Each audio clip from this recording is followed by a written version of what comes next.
muna da tambayoyi. Malam, me hukuncin ko halastin biki da ɗinke-ɗinken suturu da 'yan uwa wacce ta gama takaba suke mata? To wannan kamar wato ana taya ta murnan fita daga takaba ne, amma yanzu abin fa ya zama kuma wani abu daban.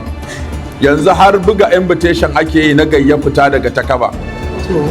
Har biki ake yi da komai, da ɗinki, da ɗaukan hotuna, da kama an yi aure. Na ga an buga invitation na ana gayyatar za a fita daga takaba, sai a kama wani event haka, a zo a yi taro, a yi kaɗe-kaɗe, a yi raye-raye, a yi kwalliya, a yi ado. Kaga abin yana nema ya shigo da wani abu cikin addini. Fita takaba duk baya bukatar waɗannan, ko irin na da ake na jahiliya ko kuma irin na yanzu da ake na zamani, cewa ana buga invitation din fita takaba, a zo a yi biki, a yi birede, a yi tsalle-tsalle, a yi raye-raye, a yi kaɗe-kaɗe, a yi bushe-bushe, a yi wake-wake, a ce wai an fita daga takaba. Wannan duka babu kyau. Kawai fita daga takaba kawai lissafi ne, in kwanakin sun kare kawai ta ci kwalliyarta, in bai san aurenta yana nan ya zo. Malam, mijina soja ne, sai aka aiko mana ya rasu. Bayan na gama takaba na ya aure, sai ya dawo.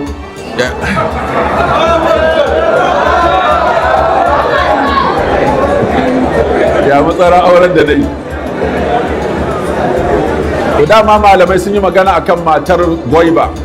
Idan alkali ya maka gaiba, ma'ana ya maka hukunci akan cewa ka rasu, saboda mun ce almautu akwai alhaƙiƙi akwai alhukumi.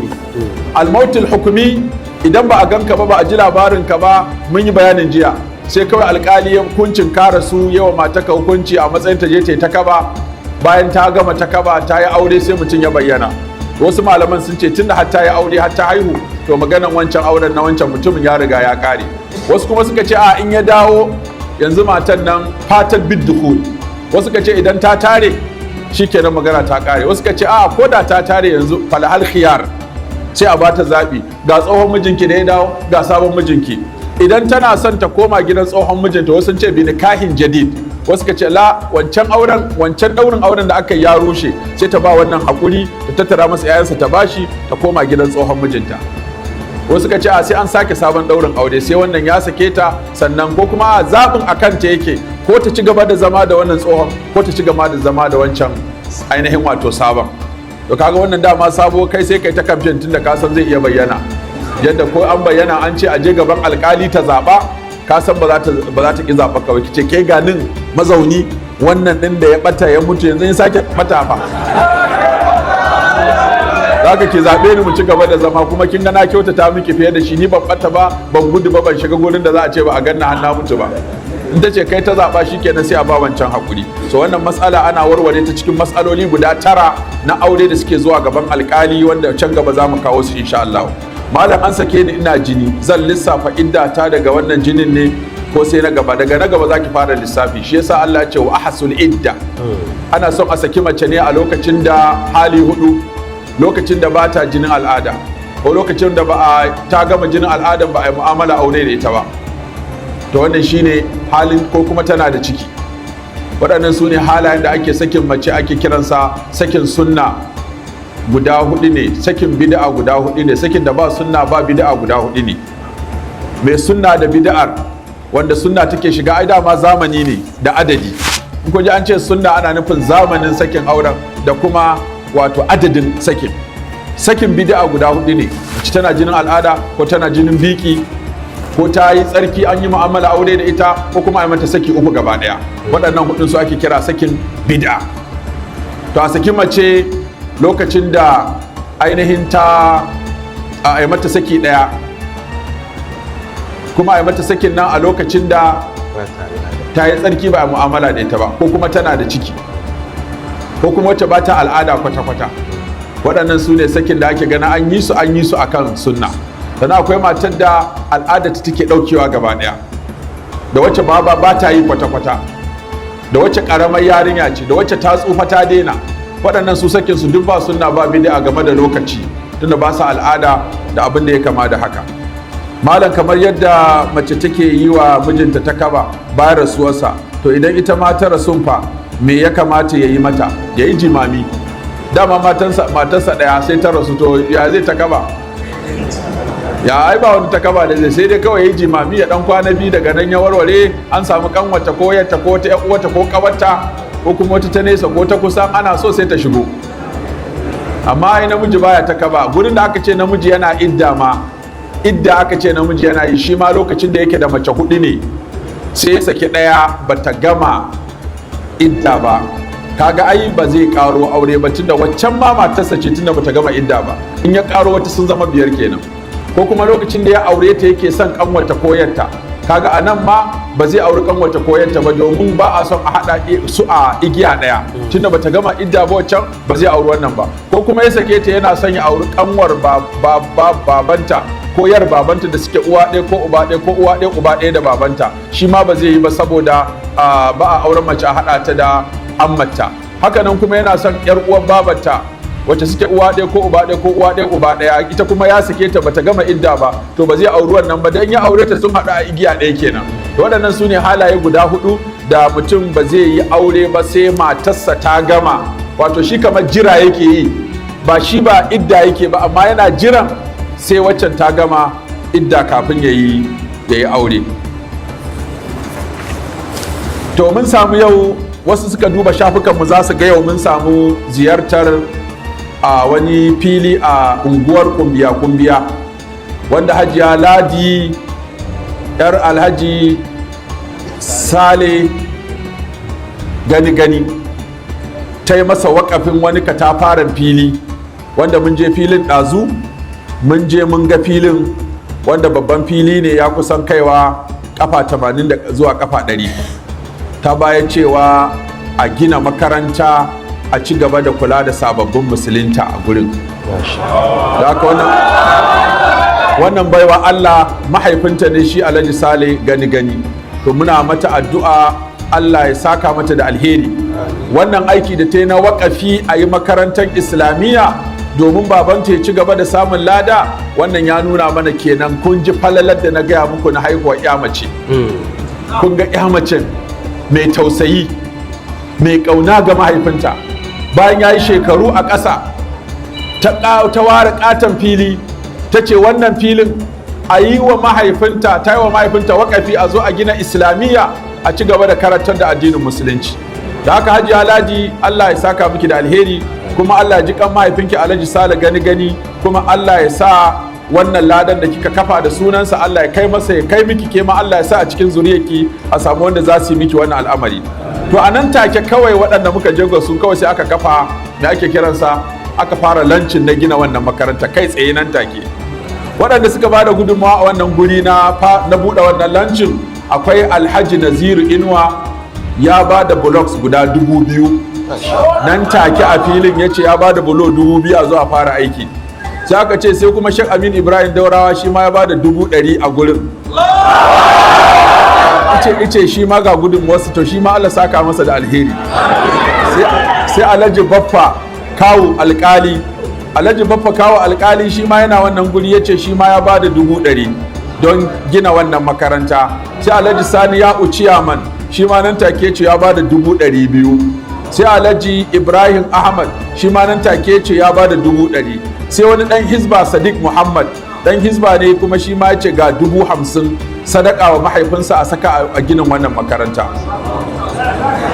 Sannan kuma yar uwar shi Alhaji Sale, wannan ba wai yawan kudin bane, wato soyayya da kauna. Shi Alhaji Sale gani da ya rasu, mun shiga mun gaisa da babar ita yar uwar shi abin da Alhaji Sale. To akwai kanwarsa da ta zo daga ƙauyen su, sai ake gaya mata, sai kawai ta ce ma wannan ware, me ma nan ware?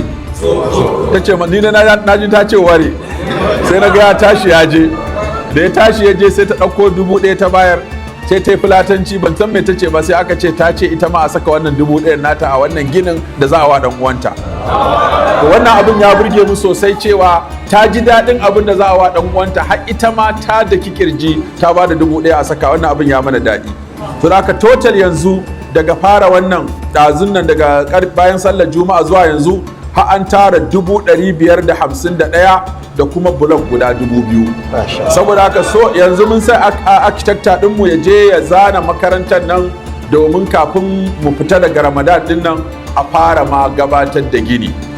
So da haka yanzu an buɗe ƙofa wa fi zalika falyatanafasil.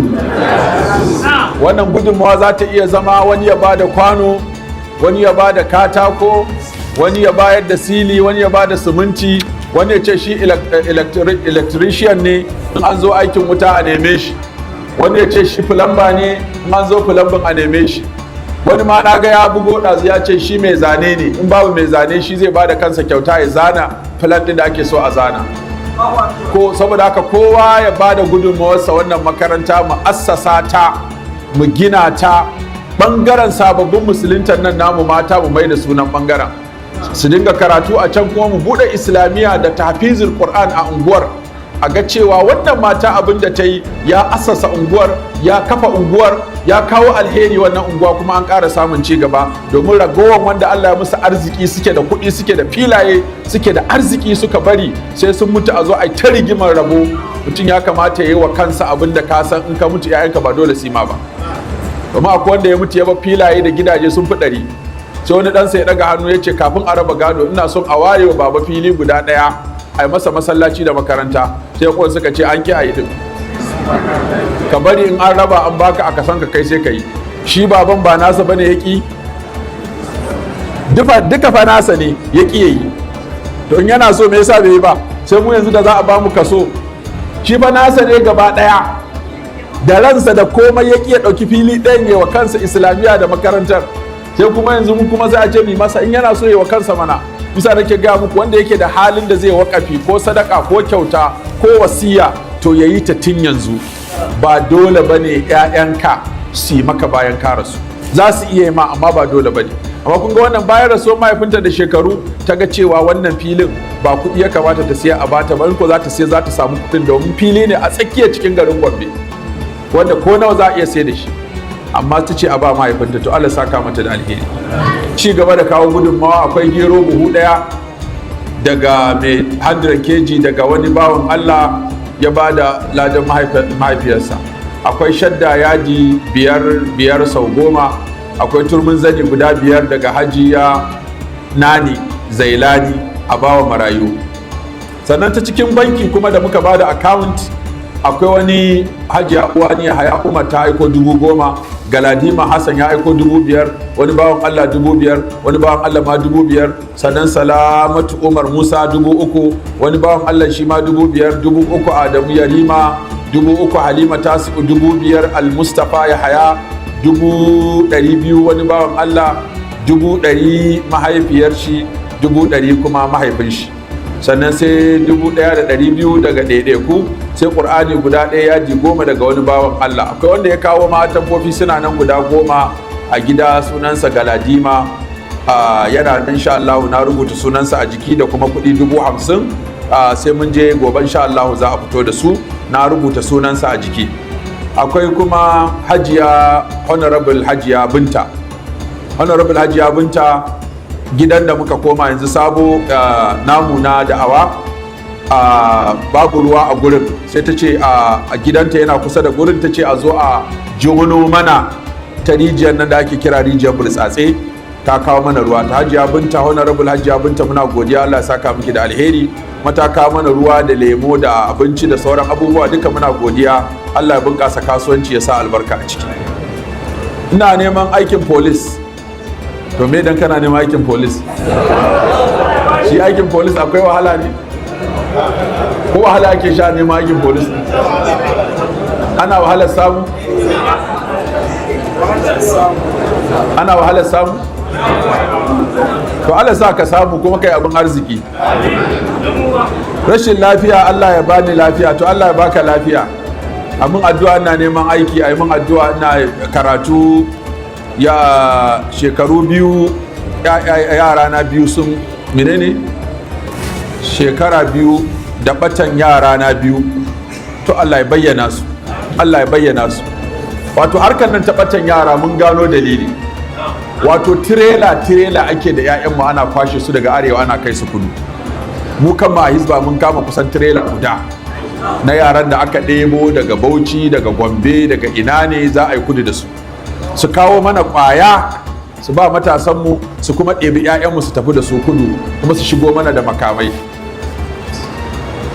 Bala'in da muke ciki kenan yanzu. So da haka ya kamata mu tashi mu kula da 'ya'yanmu, kuma ya kamata shugabanninmu a tsaya a yi dokoki masu tsanani a ƙasa na akan satar yara, a yi ta a majalisar dokoki ta ƙasa, a yi na jihohi. Duk wanda aka kama yana satan mana 'ya'ya a yi masa a yi doka mai tsanani, domin an gaya mana an sace yaran nan abu ɗayan hudu ake yi da su, ko su je su mai da su 'ya'yansu, su canza musu takardu, su canza musu yare, su canza musu kabila, su mai da su 'ya'yansu, ko kuma a je a bautar da su, a sa su aiki mai wahala na bauta, ko kuma na uku a je a cinye su ma, a ragada da su da farfesunsu a cinye. Akwai sannan kuma akwai matsafa da suke cirar wani shashi su je su yi tsafi da shi. Zaka kun ga ashe kenan ɗayan mu ake da 'ya'yanmu, ko a cinye su a dafa a cinye, ko a cini bangaren jikinsu a yi tsafi, ko a bautar da su cikin aiki mai wahala, mafi karancin muni su mai da su 'ya'yansu, su sa su a cikin zuriyarsu, su kuma mantar da su daga ina suka fito. Shikenan mun haihu su sun kuma canza musu addini, sun canza musu yare, sun canza musu ƙasa. Don haka wannan abin yana buƙatar mu ci gaba da addu'a. Ok, 'yan TikTok ne suke cewa a tura musu account. To akwai na First Bank 2024, ce ka rubuta kai ɗan TikTok 2024 17 94 41 shine First Bank. 2024 kasa 17 94 41 2024 17 94 41 First Bank. Sannan na biyu kuma 00 guda 4 sai 40 sai 53 sai 28 shine Jaiz Bank. Sannan ka manta gobe da safe karfe nawa? Karfe 10 muna da lacca a Gombe State University akan yadda za a yi amfani da social media wajen amfani na alheri da kuma a kauce ma fadawa cikin hatsarinta, kamar yadda za a gabatar. Allah ya kai mu gobe da rai da lafiya. Allah ya samu dace. Allahumma qasim lana min khashyatika ma tahulu bihi bainana wa bain ma'asika, wa min ta'atika ma tuballighuna bihi jannataka, wa min al-yaqini ma tuhawwinu bihi alaina masa'ib ad-dunya, wa mat'ina Allahumma bi asma'ina wa absarina abadan ma abqaitana, waj'alhu al-waritha minna waj'al fa'rana ala man zalamana وانصرنا على من عادانا ولا تجعل مصيبتنا في ديننا ولا تجعل الدنيا أكبر همنا ولا مبلغ علمنا ولا إلى النار مصيرنا. ربنا آتنا في الدنيا حسنة وفي الآخرة حسنة وقنا عذاب النار. سبحانك اللهم وبحمدك نشهد أن لا إله إلا أنت نستغفرك ونتوب إليك.